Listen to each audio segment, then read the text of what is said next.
Alright, hello everyone and welcome to a brand new video. In today's video, we are going to, as usual, be talking about Belo Betty. Specifically, this video is going to be about me talking about Belo Betty matchups into the OP11 meta.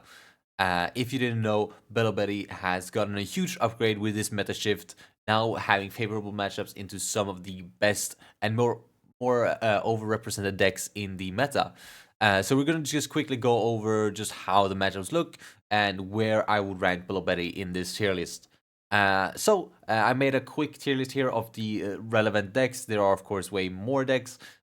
These are the ones I deemed to be relevant. Like if you're going into a tournament, these are the decks you're most likely to see. You're obviously, of course, likely like you're able to see other decks as well besides these, but these are the ones that you are likely going to see. So starting off with S tier, we have blue purple Luffy and green purple Luffy. These decks are basically running the entire format over in Japan at the moment. Like 50% of the decks are blue purple Luffy, and then there's like 20% of this, and then these are just like the random decks that also see play, but not nearly to the same extent as the other ones. Smoker is one that has been popping up a lot lately. Probably because it counterplays this deck pretty hard. I think it does fine into this as well. I'm not sure, but I know it goes favorable into green purple Luffy. Doflamingo is just always Doflamingo, right? He does what Doffy does what Doffy'd be doing, and that is very strong. So Doffy is still definitely around. Teach always going to be around as well, being such a counter meta pick and having so many upgrades come in OP10. That it's just a strong deck, right? And people are gonna stick on it in OP11 as it's still a very strong deck.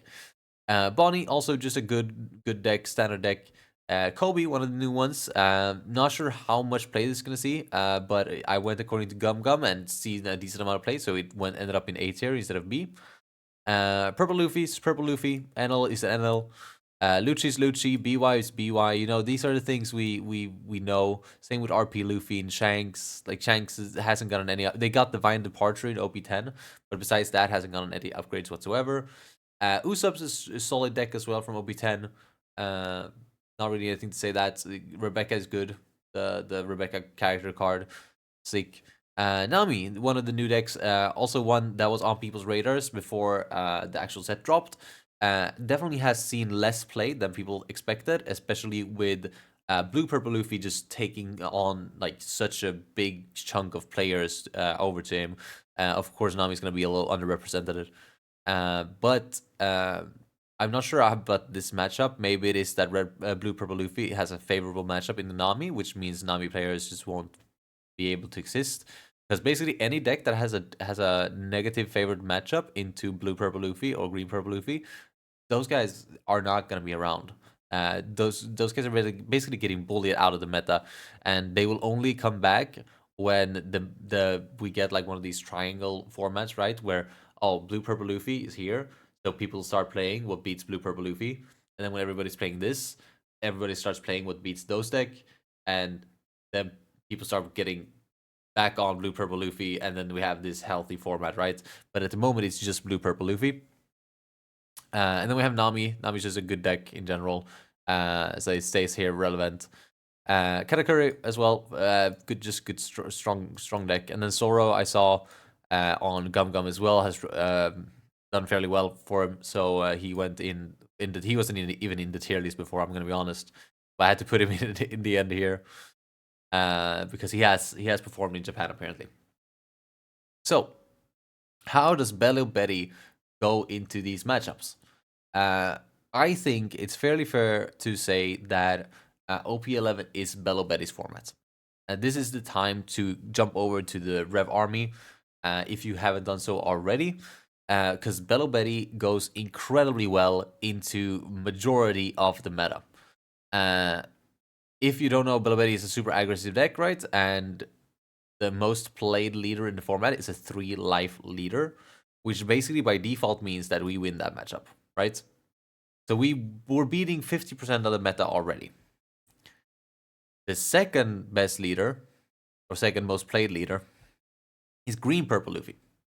Green Purple Luffy is a 4-life leader that frankly doesn't do that much. At least not in the early game, or at least not in the way I've been seeing. Belo Bettys just stomps on this deck too.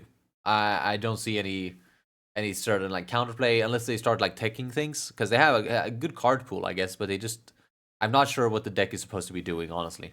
The times I played against it, it just seems weird, but maybe it's because I finished the game too fast. I don't know.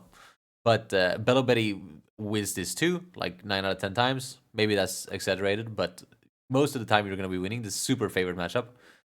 Smoker, another 4-life leader. Honestly, I don't see how that's not going to be favored for Betty either. I haven't practiced this matchup as much, but the times I have played against Smoker, I've won with no issues whatsoever. So I'm assuming this is favored. Again, 4-life leaders are just free in general for Belo Betty.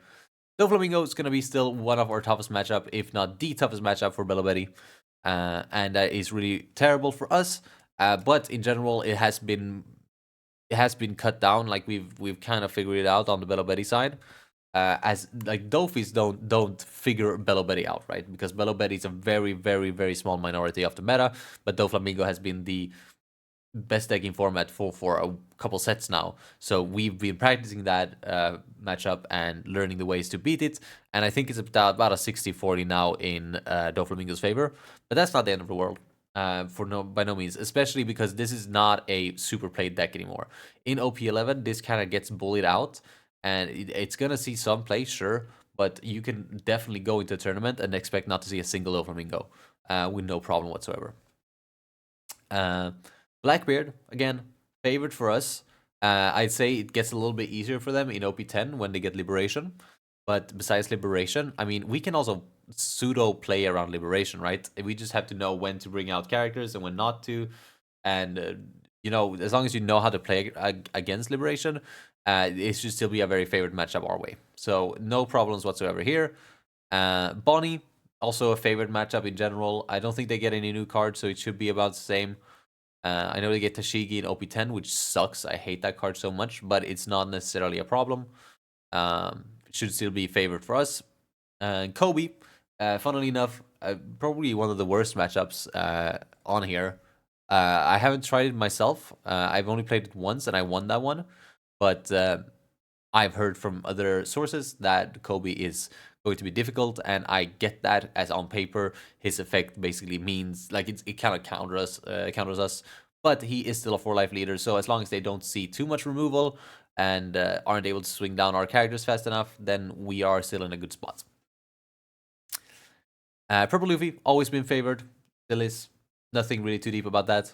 Enel, Enel can be tough if they know the matchup and they manage to starve you good, and you don't see your Kalas. It can be tough, but as long as you do see your Kalas, you should be able to go wide enough to make him lose a bunch of cards and then die before he even gets to a turn where he can infinite stall you. But of course, if he sees his triggers, that's going to be a completely different story, but that goes both ways. Lucci, about a 50-50 matchup at this point. I'd say maybe slightly Lucci favored, depending on how well you know the matchup, but they also have to see their curve. If they don't, the matchup becomes surprisingly easy. So there's that. BY Luffy, super favored. RP Luffy, even more favored. Shanks, favored. Shanks can be a difficult matchup if they do run the Zoro package, like the shopper things. Because that's super aggressive, and we actually just outright lose aggro matches when they're 5-life leaders most of the time.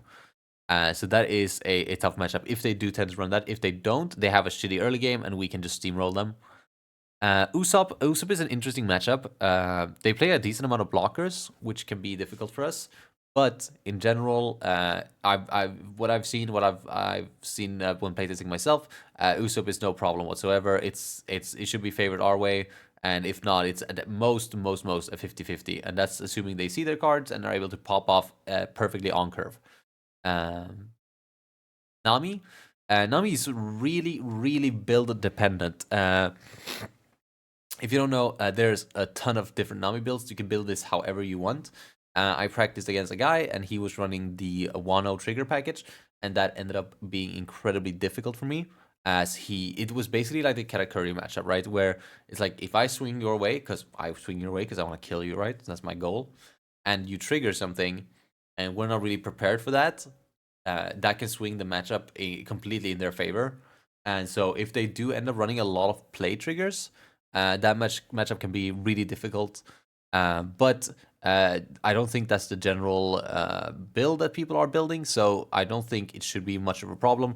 Like I said, if they do run a specific build, it could be an issue, but in general, that's not the one that's run, and the one that isn't, the one that is run is no problem for us whatsoever. So that's an easy, again, 4-life leader, no problem. Nami is literally free. Katakuri, it's kind of a fucking toss-up. If they trigger, they win. If they don't, we win. And then Zoro, we just lose.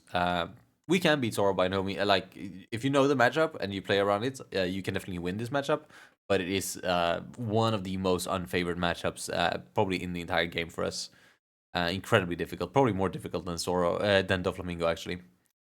But all in all, we beat these two with ease. We beat this. We struggle here. We beat this. We beat this. We struggle here. We beat this. We beat this. We beat this. We beat this. We beat this. We beat this. We beat this. We beat this. We beat this. We struggle here, and they really struggle here. Basically, this is 50% of the format. This is another 10%. This is the other, what is it, like 35, 40%, whatever. When we have favorable matchups into basically everything, maybe it should be like this, actually. Probably. Probably something like this, if we're being honest. This is majority of the decks, and we have favorable matchups into basically everything. As usual, we have incredible matchup spreads, and considering that the number one played deck in the format is a auto win for us, this is definitely the time to swap over to Belo Betty. You could literally go into a tournament and just play blue purple Luffy's all the way and just win, just steamroll that entire tournament. To me, Belo Betty is in this format that Japan is playing right now, with as many blue purple Luffy's there are. I'm gonna put it in S tier. I'd put it here if it wasn't for the fact that like it doesn't make sense, right? Like, yeah, you can put this here because it beats this and this, because it beats like more than 50% of the decks 99% of the time. It should be the best deck in the format, but it doesn't really allows me to put it here. It becomes weird if I put it here. I don't know. It's just me, maybe it should go here. Maybe it's the best deck in format. I don't know, but it's so incredibly powerful.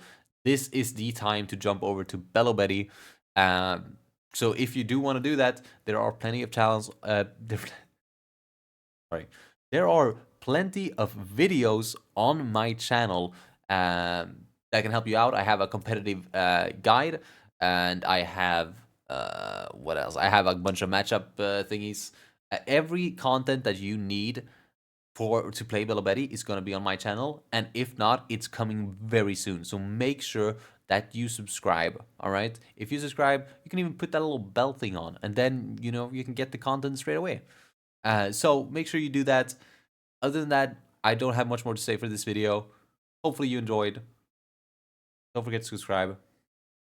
Peace.